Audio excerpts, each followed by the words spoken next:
no matter how many we have. Each and every one is important to us. To our family. And our future. Those sleepless nights and early morning feeds are all made worth it to see you grow.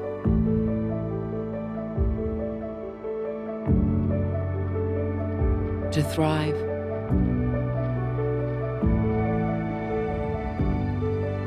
To succeed.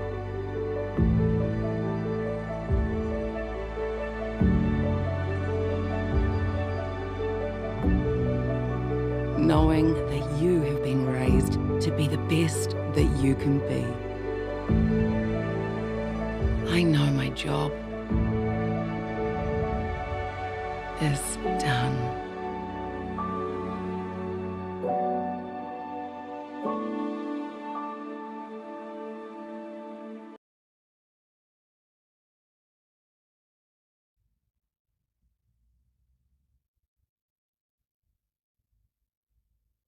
Kia ora and welcome to our NZAgbiz calf rearing Q&A, the third live stream that we've done this afternoon, and thank you so much for all of you that are watching from around the country.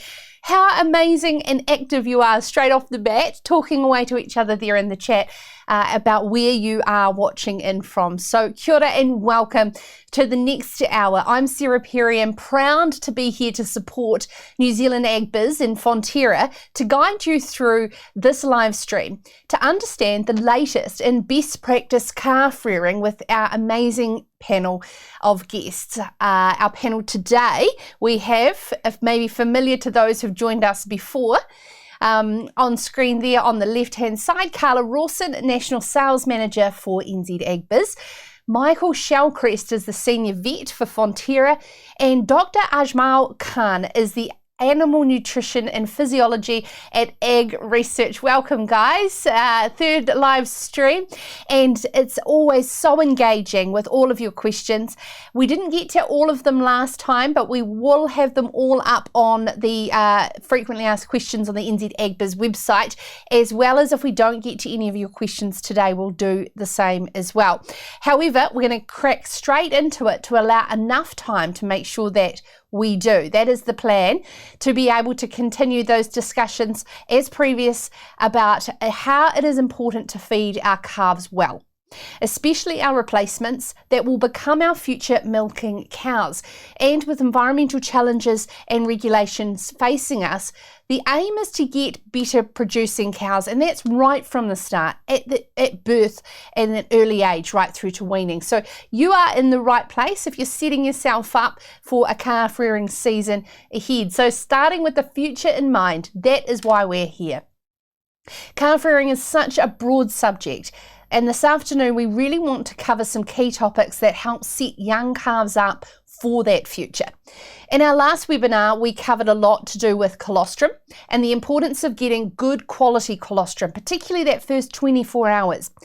And also a lot of questions coming in around milk allowance.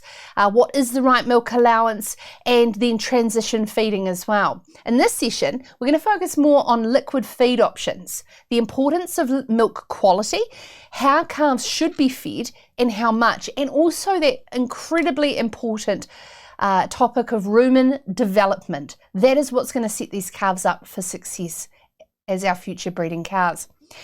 This is your chance to ask these experts, and you're very familiar there, I can see, with the chat, but please, if we can put the questions in the question tab, and there's a thing called upvoting. So if you like someone else's question, vote on their question, it will go to the top, and I'll try and keep them in priority order. It gives me an indication that it's a very popular question that you want asked. Just a reminder as well, all farmers on this call today are going in the draw to win a Shoof milk warmer, and the winner being announced on the NZ Ag Facebook page on Monday the 18th. In addition, if you want more information on any of these topics, I said there earlier, it's NZAgbiz.co.nz, and there's an awesome whole video series that Khan and Michael have done on calf rearing answered. So make sure if you've got any questions at all, it's always going to be there on the NZAgbiz website. So I see that you've been very active in telling us where you are listening in, so I don't need to ask you that today. But what I'd like to know in the chat is, have you already started calving? If you have, give us a thumbs up.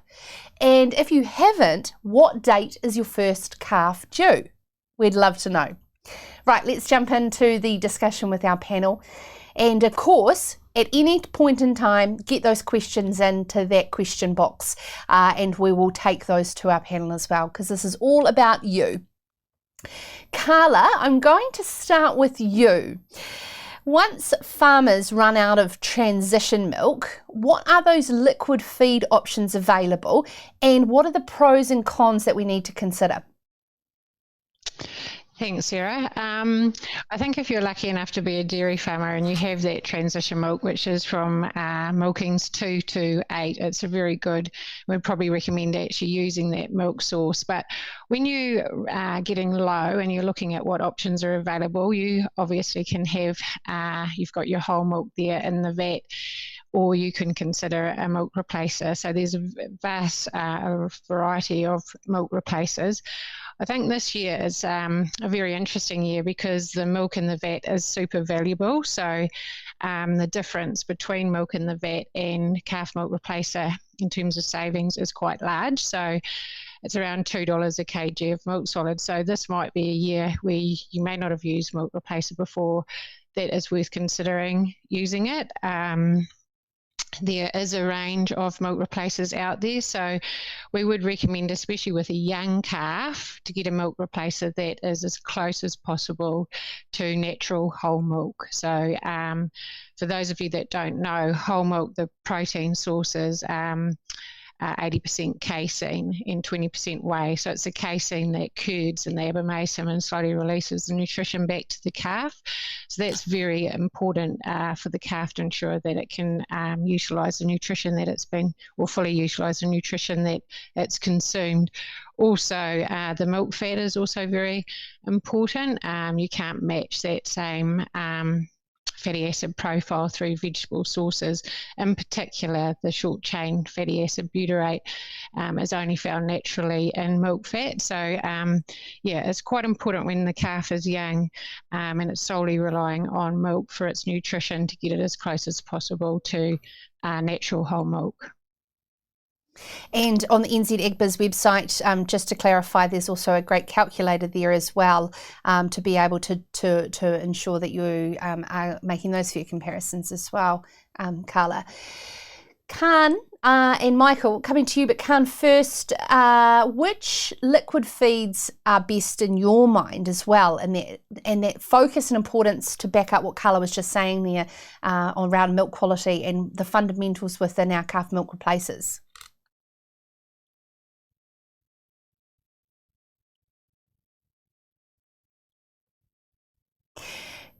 Cal, we've just lost your sound. You may be on mute. Yeah, okay. Thanks, Sarah. Thank you. I'm back. Look, I second what Carla has explained. That is the milks that we're using, and there's the different options that are available on the farms. That includes, like, of course, the transition milk. That is also commonly called like colostrum on our farm, but it's not a colostrum. So that is available, that have a good quality nutrients, and it's good for calves for the first month or so. So if you're low in that, you can certainly go either to vat milk or the milk replacers. When it comes to milk replacers, there's a variety of milk replacers, and the variety means they're different. They contain different nutrients and the quality of nutrients. Yeah, so we should be picking a milk replacer if we need to, that is close to the nutrient profile of the whole milk. and also contains the ingredients, as Carla explained in more detail, that is, for example, more casein base that can clot in the stomach of the calf and then slowly release, that improve digestion of nutrients in young animals. So certainly the calf milk replacer, after you finish your whatever is available on your farm to feed the calf, then you can choose a milk replacer that resemble or similar to the quality of the whole milk. I'm going to chop and change between the questions that we have already coming in, as well as questions that we have pre-written down as well. Michael, I'm going to come to you around this one. When is the best time to switch from whole milk AgCalf and AgCalf finisher?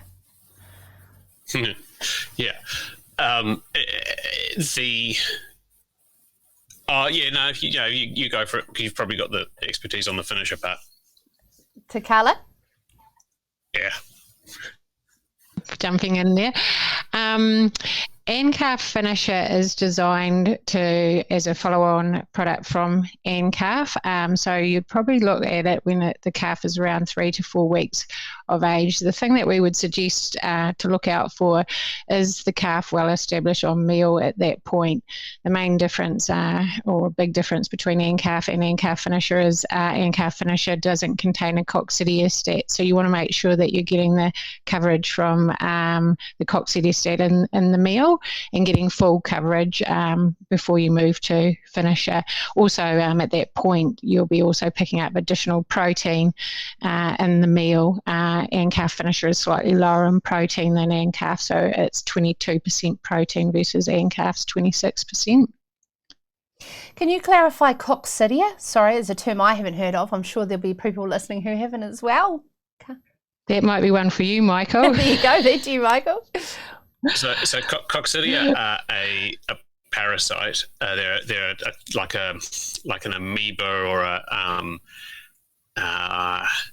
protozoa. So they're a tiny organism, and they live in the intestine of the calf, and they kind of replicate inside the cells lining the gut. So they can do enormous damage to the lining of the intestine, and so it's considered a good idea to feed young calves in particular a coccidiostat, because while they're young, they don't have immunity to that infection, and so if they were to get infected,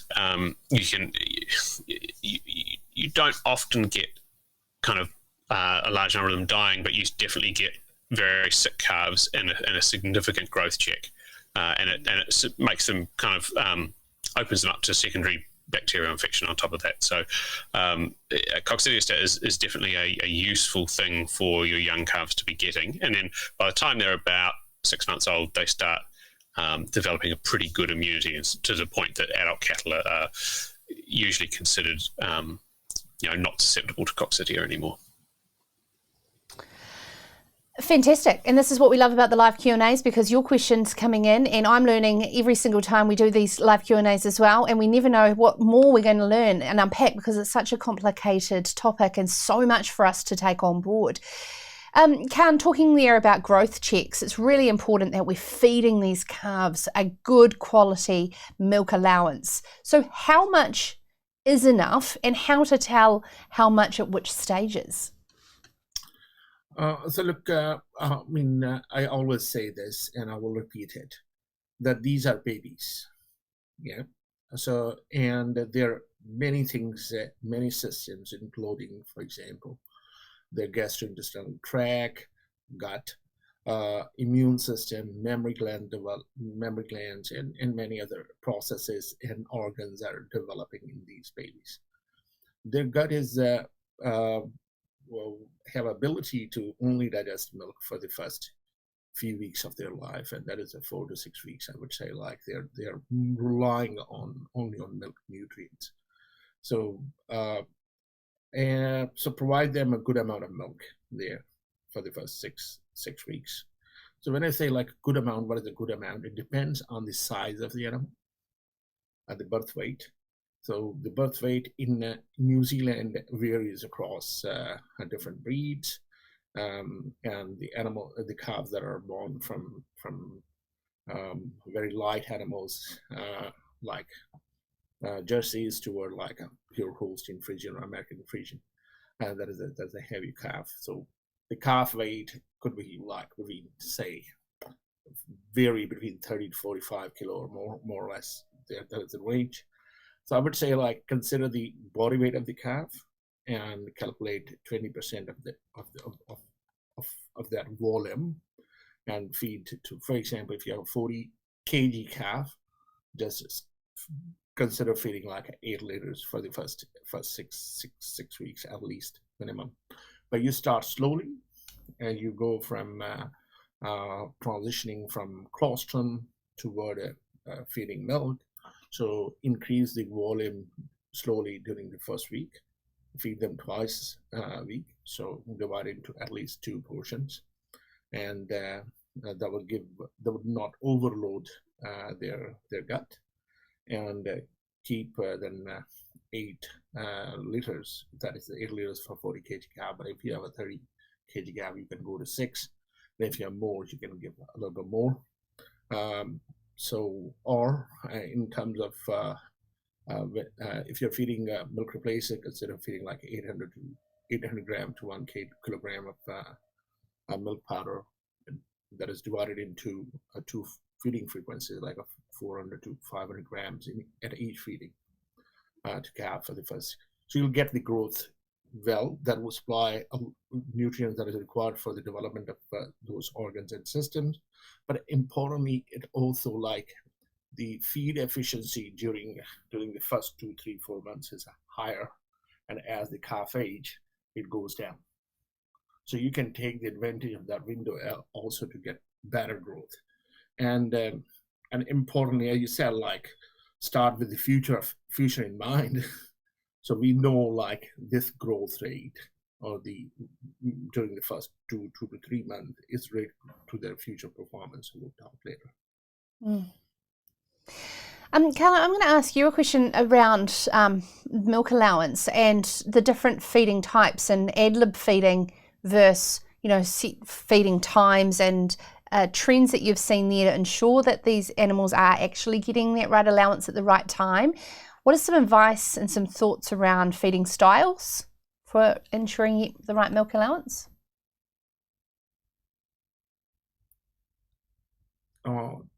So as you Carla asked there? for Carla. That was actually just a question that I was just thinking about in terms of ensuring you can get that full 8 litres and different, particularly around shy calves, not ensuring the different feeding ways that of doing and how ad lib feeding can particularly help as well. What have you seen out there in terms of good ways of doing that? Oops, she's on mute. Give you colour. There we are. Did you capture that question, Carla? Yeah, sorry. In terms of how to feed and when to feed, I think every farming practice is different. And the important thing is that a calf is getting enough nutrition for the day. And Michael might want to talk more to this. I mean, MPI have a discussion document out at the moment, and this is around ensuring, around animal welfare and ensuring that calves don't go hungry. But if you can feed the calf twice a day for the first 3 to 4 weeks, it is ideal. So feeding half the volume in the morning and half in the evening. And in terms of when you go to once daily feeding, you still want to ensure the calf is getting the same amount of nutrition for the day. So there's 2 ways in which you can do that. Obviously, if you're transitioning over from another milk source, you can, keep building up the volume to ensure they're getting enough nutrition. I think Khan has talked to this previously, but you want around 750 grams to 1 kg of milk powder per day, or solid. So the once daily feeding, you can also double the nutrition. So with a product like AgCalf, the mixing rate of 150 grams to a litre provides the same nutrition as whole milk. So you can substitute 1 litre with 1 litre. But when you're on once daily feeding, you can double the nutrition by mixing it 300 grams to a litre.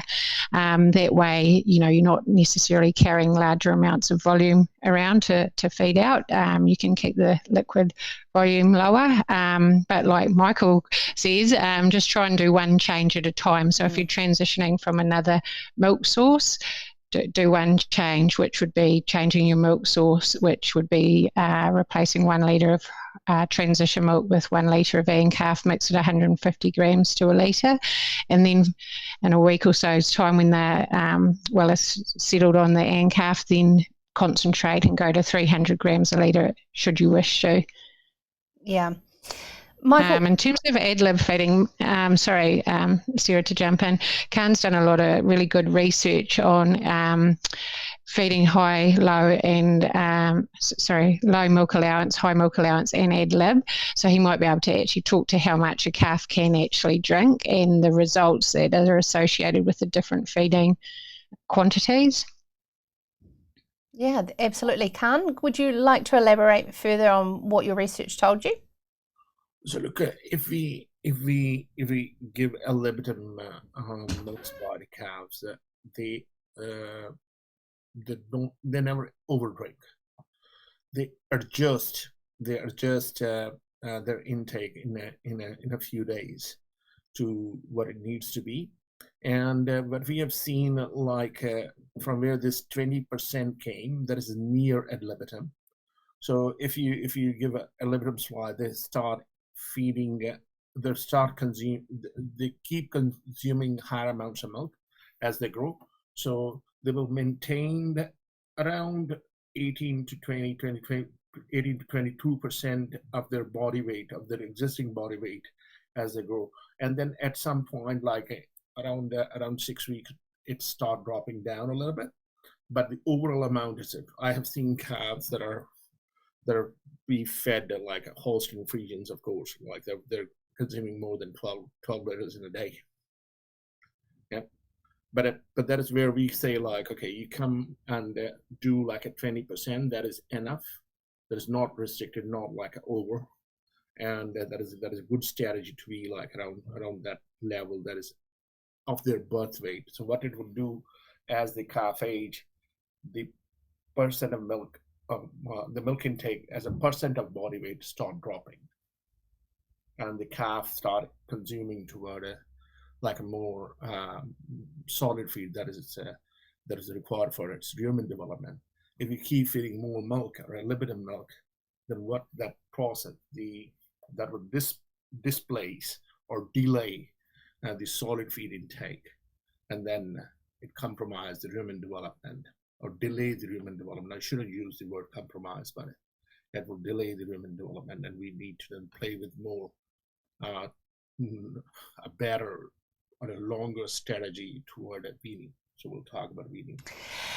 Can I ask you if you could please move a bit closer to your laptop? Our audience is struggling to hear you in comparison to the other guests, and maybe just talking a bit louder, because everything that you're saying is so valuable. And to all of those that are listening, you will be able to have access to this that is edited on demand, and we can fix the audio to make it a bit louder for you. I just wanted to say kia ora for all of our new viewers that have just tuned in late. Thank you so much for taking the time to join us, and all of what you have missed will be available on demand as well. We're going to come back to you very shortly to expand on the further research you've done around mammary gland development and rumen development. But I just want to carry on that conversation with you, Michael, because I know that you are keeping a very close eye on what is coming out in the Dairy Animal Welfare Code and Fonterra's approach of advising farmers around the changes that are coming. There's a question here from Maisie around the new regulations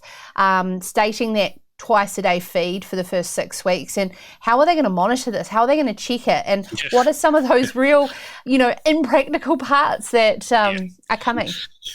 Yeah, there's a few things to unpack there. I just want to, before that, I want to kind of expand on what Carla was saying before that about calves being babies. And if you think about a human child, in the first few weeks of their life, they probably couldn't meet their entire nutritional needs through one feed a day or even 2 feeds a day. And if you look at what calves do, if you leave them with their mother, is they will drink 8 or 12 times a day. And even though those feeds are smaller, cumulatively, they're probably drinking, as Khan said, just over 20% of their body weight over the course of the day. So that's kind of where a lot of this has come from, that if a calf is fed less than 20% of their body weight, they are likely to be hungry.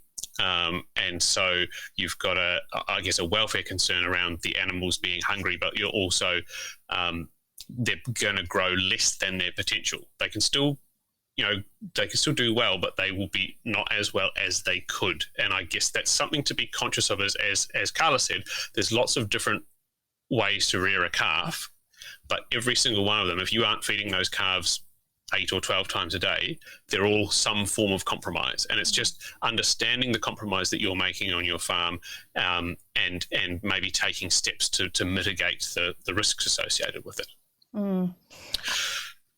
So going back to the welfare regs, that would be that's a very good question. How is this going to be monitored and enforced? And I think the realistic answer is that it can't be easily, and so has been the farming industry's kind of common response to these is not necessarily that they can't be done. It's just that if you make some kind of black and white rule like this, how is it going to be enforced? And so I haven't again, these regs are out for consultation at the moment. I haven't seen what the final ones are going to look like, but I wouldn't be surprised if there are some slight changes there. But it is good farming practice to feed a calf at least twice a day, because particularly when they're really small, they can't meet their entire nutritional needs in one feed. And it is good farming practice to feed them about 20% of their body weight, because that's where you get your best growth from. And that good, setting them up early on leads to good cows further down the track. Yeah, absolutely. While I've got you there, Michael, I'm going to kind of combine 2 questions. One is, what is the recommended hourly gap between twice a day feeds? And the other is recommended method for going from twice a day feeding to once a day at 6 weeks using milk powder. So just some advice around timing between the twice a day feeds, and also about the method of that transition from twice a day to once a day. So it takes the stomach about 4 hours to empty after they've had a feed. So as long as your gap is at least 4 hours, that's good. But what's more important with young calves is consistency. So whatever you pick as your gap, and I think really if you're doing twice a day, because that's what hopefully most people are doing, as close to 12 hours as you can, but don't change it. And if you're going to change it slowly, and that feeds into that next question, which is the answer is every single time you make a change to the feeding regime, do it as slowly as practical. It's obviously not going to be, you're not going to go, I'm going to change, wean these calves over 6 weeks or something like that. You probably do it over a shorter period of time than that. But the slower you can make any change to the diet, the less impact it's going to have. Can a question for you from Jill, and this is going to go on then into some discussion around your research as well, but Jill would like to know, when is the best time to stop ad-lib to ensure rumen development? So look, can you hear me better now? Yes, well done. Okay, thank you.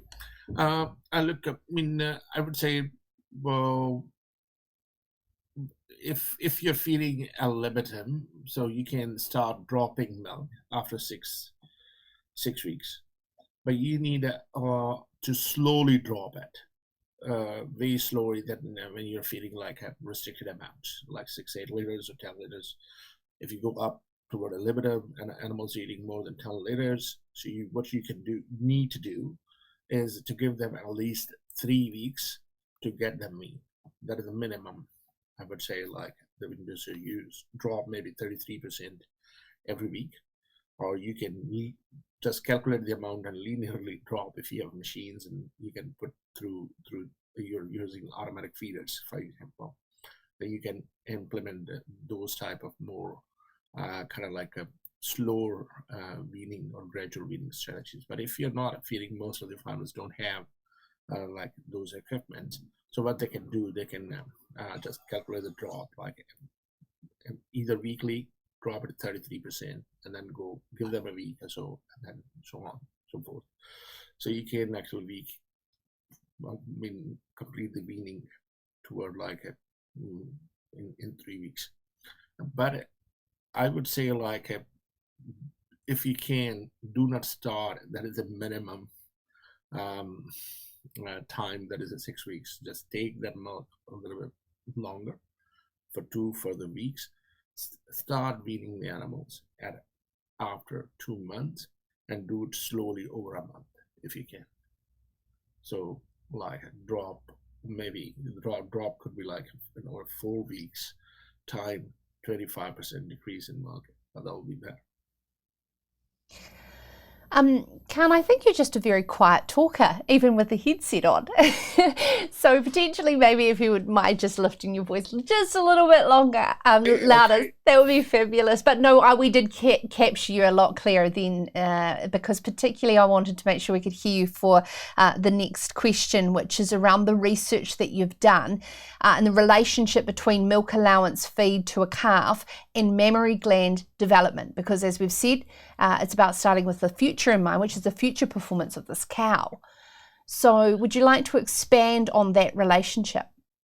Well, so look, as I said earlier, in these animals, many organs are under development, and many functionalities as well, like immunity, gastrointestinal tract, and the mammary gland. And what we have seen, that if you provide more nutrients to the animals, you improve growth early in life. What it will do, it will enhance the mammary gland development during the first 2-3 months.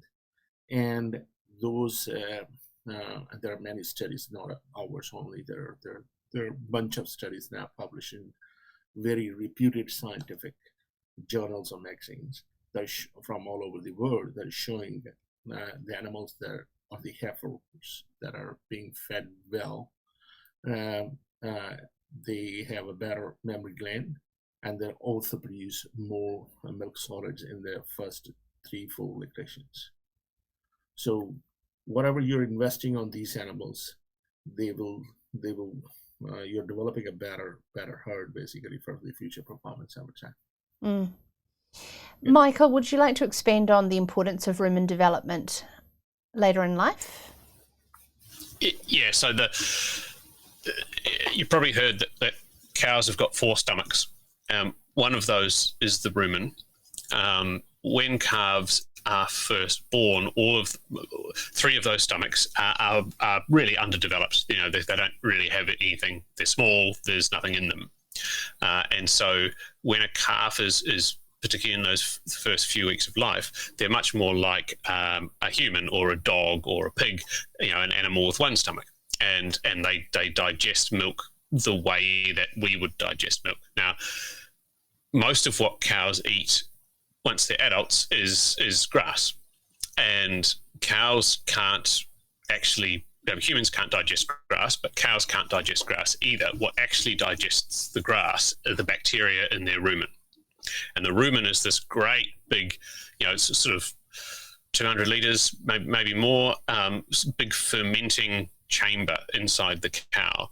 And it's this big sort of muscular pouch, and that kind of mixes and squeezes the grass fibre and the bacteria that exist in the rumen, break it down. Now, when calves are born, they don't have any bacteria in their rumen. There's no liquid in their rumen. The walls of the rumen aren't well developed, so they can't squeeze hard feed, and they can't absorb nutrients that are produced by the bacterial fermentation there. So what has to happen is the calf has to start eating hard feed, and that seeds some bacteria into their rumen and gives it something to start squeezing on, and all that muscular development and proper bacterial seeding, it all takes time.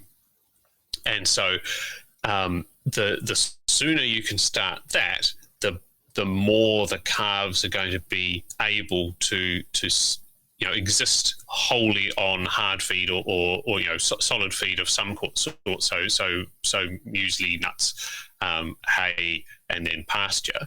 So the sooner they start eating that stuff, and more of it they eat, the quicker the rumen is going to develop. But you've got to balance that against the fact that the more milk total that they get, the better they're going to grow in early life. Great explanation, Michael. Thank you very much for that. Melissa has asked, when should you add solid feeds like calf meal and straw into a calf's diet? It's a similar question in our previous live Q&As. Michael, did you want to continue on that one for Melissa? Yeah. So early on, calves won't. They'll mouth at meal if you have it there, and they'll play with hay and straw. But they will be eating. It won't meet a nutritional demand for them, but it will be starting to seed those rumen bacteria. It will be starting to get that fermentation process going. So the calves should have solid feed available from day one, because the sooner they start mouthing at it, the sooner their rumen starts to develop. So naturally, they're telling you when they're ready, effectively.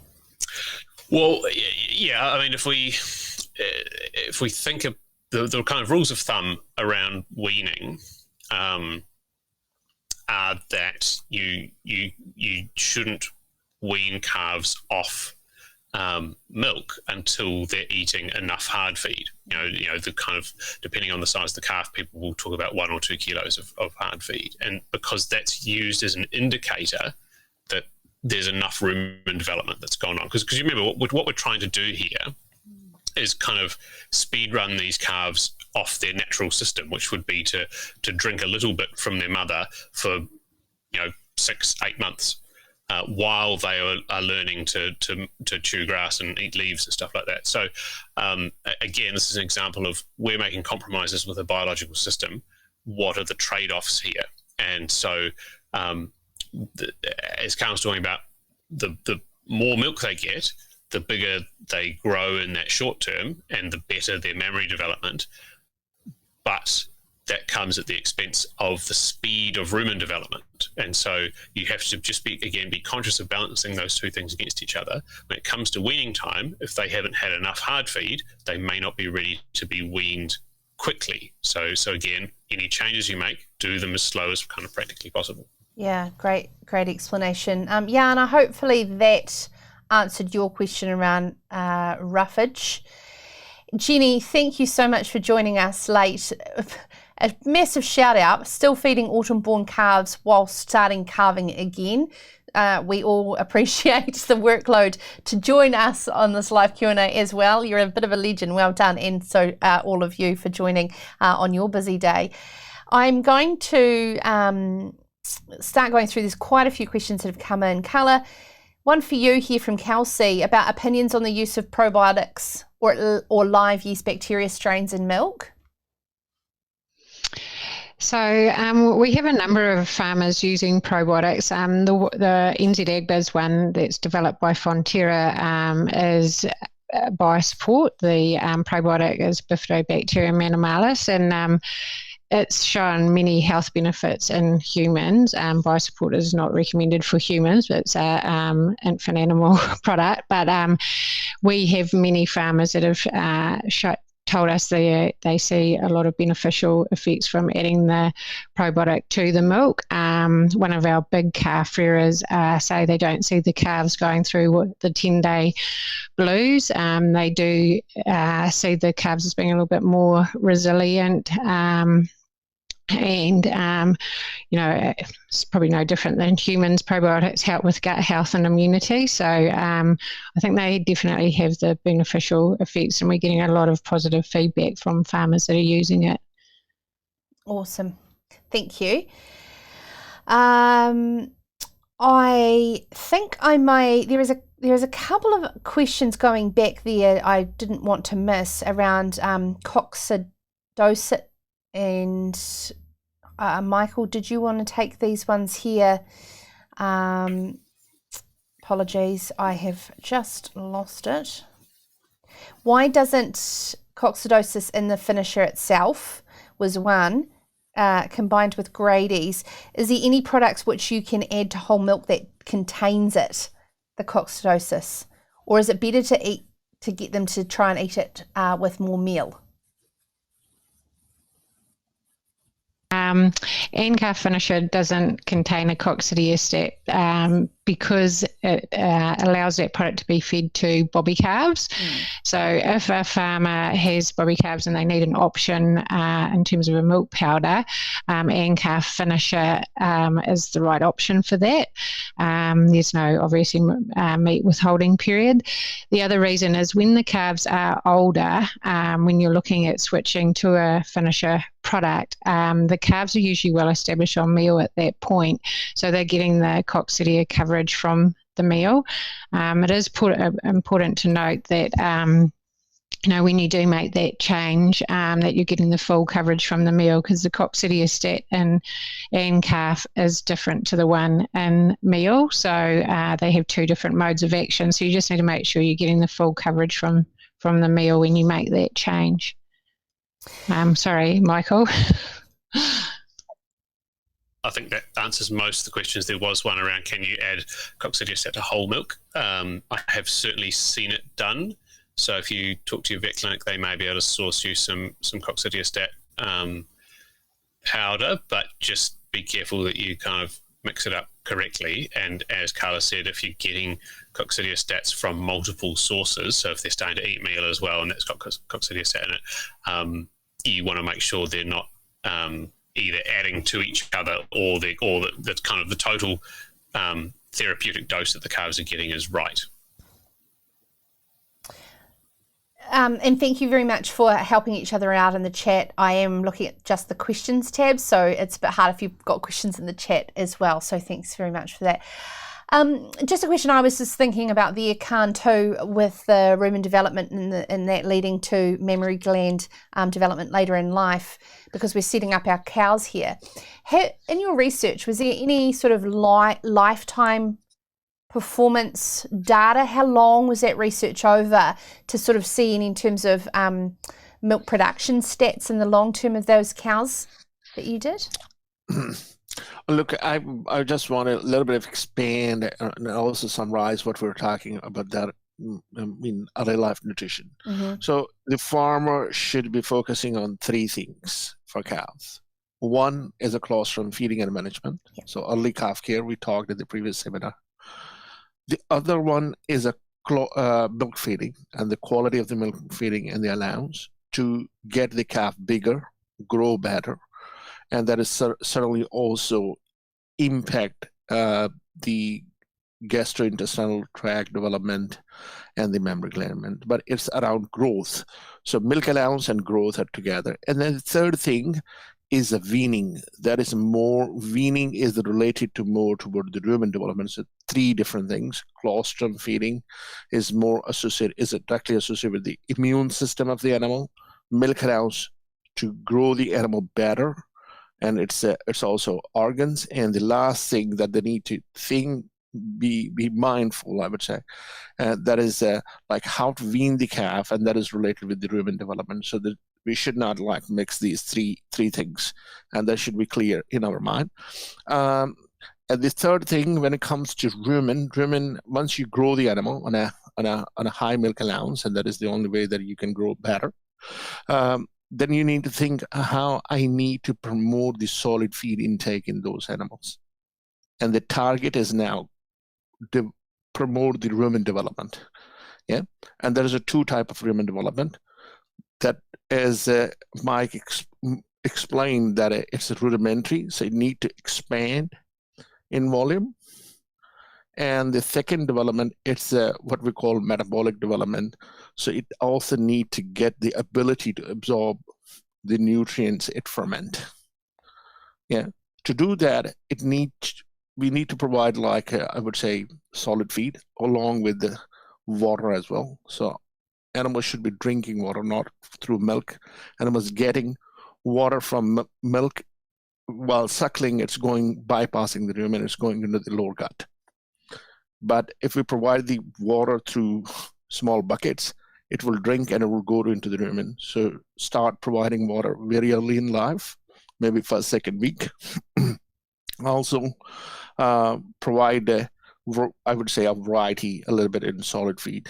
That is, you have a lot of different type of concentrates, base feeds or meals that we call in New Zealand, pelleted or non-pelleted calf meals. So you can choose a better one. And then you need to provide the forage. So what forage do? Forage provide bulk and expand the rumen, but the meal at the same time is more nutritional, and it provide nutrition that is required, actually provide some intrinsic factor to trigger the development, metabolic development of the rumen. So when you're providing milk at a higher amount, it depresses the feed intake, solid feed intake. So what you need to do, like after 8 weeks, you need to cut back slowly. So the calf then starts switching to solid feed, whatever is available, and give them 3 to 4 weeks. So the rumen develops, and then you pull the milk, and they will be on solid feed. And that both metabolic development and the physical development of the rumen is important for the growth of the animal, for the lifetime performance of the animal. But you can't actually say like, okay, I'm choosing a feeding regime for my calf that can develop the rumen early, and it will promote lifetime performance. But what you're doing at that time, you're compromising the other developments. So go systematically, feed the animals a colostrum well, give them higher milk allowance for the first 2 months, and then implement weaning strategy gradually so the rumen can develop. So all these are important: immunity, mammary gland, and rumen to make a good heifer for your herd. Thank you for putting a holistic view on that, Cam, because it's not just about one thing in isolation. It's ensuring that you've got the setup to wean that calf with all of that, every single right stage. I actually just want to touch on, we have done a lot on colostrum in some of the other webinars, but there has been a question come in about what happens when you don't have access to colostrum. What is suggestions there? And that real importance of making sure that you are feeding colostrum. If we just briefly cover over that for those who haven't watched the others. Options. If you don't have colostrum on your farm, you can buy products like Jumpstart. So that product will provide the recommended daily requirements for the IgG, so the antibodies, if you feed at the recommended dose. So Jumpstart is suitable for calves, and it comes in a small container as well as a 5 kg bucket. So depending on how many calves you've got, you can purchase what size is required. But yeah, I think that answers that question. Yeah, I think it's like quick fire questions now because we've got them all pouring in. While I've got you there, Carla, Pro Calf, necessary or helpful? Pro Calf? Is that for Carla or Khan? Sorry. I'm not quite sure. Is Pro Calf necessary or helpful? That's the question. ProCalf is a probiotic too, I believe. I'm not so familiar with that particular product, but I'm sure it has beneficial effects as well if it's an effective probiotic. Yep, and so furthermore, moving along, let's get into, of course, we're giving away to all our registered farmers the Shoof warm milk milk warmer. So warm milk versus cold milk, apart from the obvious calves don't really like it as much as warm milk, is there any actual health reasons for not feeding cold milk? Who would like to take that question? Michael? Oh, don't mind. Carla wants to go as well, but yeah, if you've got me turned on,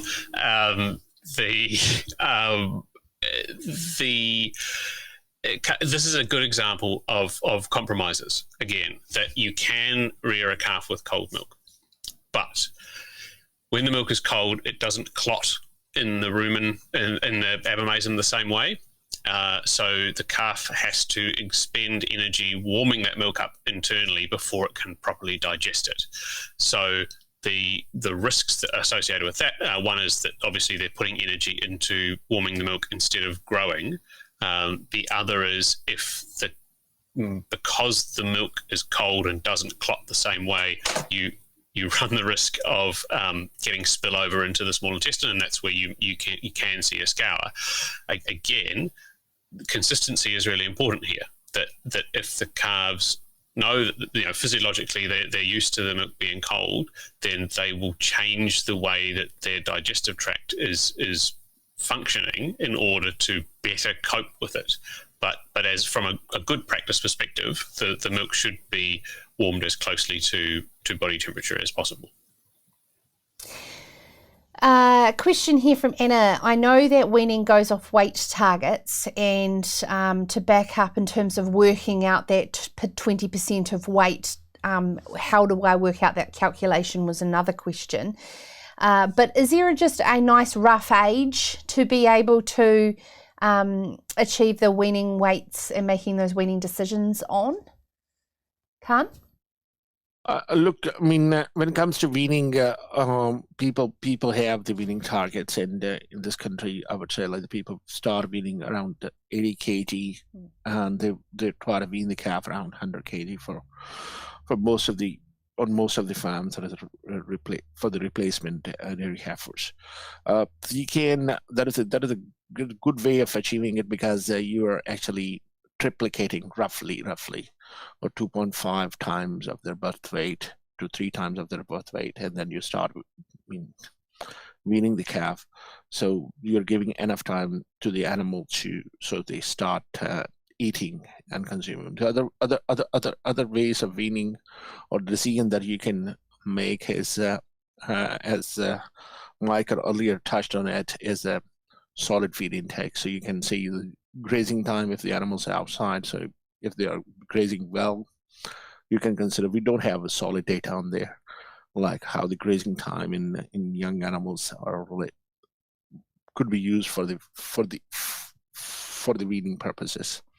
But the solid feed is a something that can, if they're going toward like more than 1.5 kilo, I would say you can start weaning them, and then give them like 3-4 weeks to wean them. And then once you wean the animal, just put them on a good quality pasture. So in a good paddocks where the pasture quality is good, maybe clean pastures as well, if we have one. And or if you don't have a good quality pasture, then supplement with pellets for a couple of months. Yeah. So then they will start doing well on the pasture. Another thing that will compromise the growth of these animals, and that is your summer period. So you need to take like, okay, we'll have shortage of feed for our stock in each summer, and these animals are just start going from weaning toward like another growth phase that is still important for their life and for their performance and to attain the breeding weights and everything. So I would say for dairy heifers, it is very important that you rear a good calf, but then to maintain the trajectory of the growth and to achieve the breeding goals and performance goals, the first summer is very important. So give priority, bring the feed, and we have in the research I have done with replacement heifers and the dairy beef cattle, we have shown, especially with the dairy beef cattle, we have shown that both pre-weaning state, that is about 3 months or 2-3 months of the first of the life, and then post-weaning another 2-3 months that after weaning, around 5-6 months that are very important for the growth of the animal, and where we fed high amounts of milk wean them properly, and then keep good feeding in the summer, we have seen that the animals are attaining like slaughter weight way earlier than the animals where we either, I would say, screw the pre-weaning or post-weaning nutrition of those animals. I mean, effectively, they are your rising stars coming through and need to maintain that treatment. It's a very valid point there. Thank you for making that, Khan. There's a popular question here from Kelly, and it sort of touches on that around that time frame of moving them to the outside and getting outside time for the herd, even pre-weaning. Any suggestions around that, Khan? You mean like moving calves from housing toward on the pasture? Yes, and to not affect the growth of that stage as well. Look, I would say like if you have, I mean, these decisions are really vary farm to farm, and the availability of the pasture and so on, so and the weather condition as well. Because one thing that when you ask a question around cold milk, I would say, like, I just want to raise one point in there, that these animals are not cows. They don't have rumen. Rumen in the adult animal produce a lot of heat to keep animal warm. But these animals do not have that feature, so they're more prone to, I would say, like a cold stress. So consider that in your decision while you're making a decision to move the calf from a house condition to pasture. So I would say, like, try to give them like at least 3 to 4 weeks indoors before you move.